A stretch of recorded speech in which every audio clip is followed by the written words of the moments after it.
O Salnés é moito máis que un amor de verán. A Mancomunidade participou en Fitur cunha campaña que busca converter a comarca nun atractivo turístico os 12 meses do ano. Temos que desestacionalizar, ese é un pouco o obxectivo da comarca no Salnés e da Mancomunidade. Por lo tanto, bueno, pues temos que traballar precisamente en poder ofrecer e poder promocionar, digamos, os distintos produtos que poidamos ter pues, nesta comarca. Porque o turismo, explica o novo presidente comarcal, xera un importante volume económico na comarca que podería facerse rendible todo o ano. Que podamos ter turismo ao longo de todo o ano, sobre todo en aqueles meses pues, onde máis, digamos, descenso hai.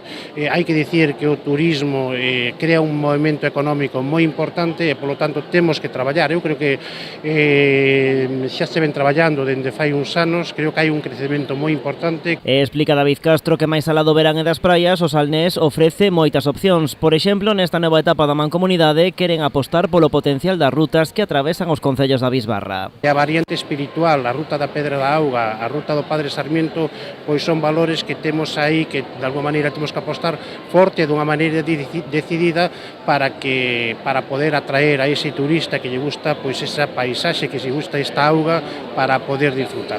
Castro e o resto do novo equipo da Mancomunidade agradecen o traballo feito polos anteriores presidentes comarcais, un proxecto no que se ven traballando dende hai anos e o estudo dos fluxos turísticos a través da Big Data. O obxectivo é seguir nesa liña. A Mancomunidade é pioneira a nivel nacional usando os datos que a través de Big Data proporciona Orange e que poñen a Mancomunidade, que poñen a comarca nunha posición de punta de lanza a nivel nacional no turismo. E marcan tamén retos de futuro pro que resta de mandato, reunificar a estrategia turística e impulsar un novo itinerario do Camiño de Santiago. Desde esta nova dirección política vamos a ter un obxectivo que nos marcamos entre Cella e Cella, que estes xeos destinos que se parece que se estaban separando, que había unha competencia, pois vamos a intentar pelexar e vamos a intentar crear un camiño de Santiago da Costa, un camiño de Santiago na comarca de Salnés, como Camiño de Santiago.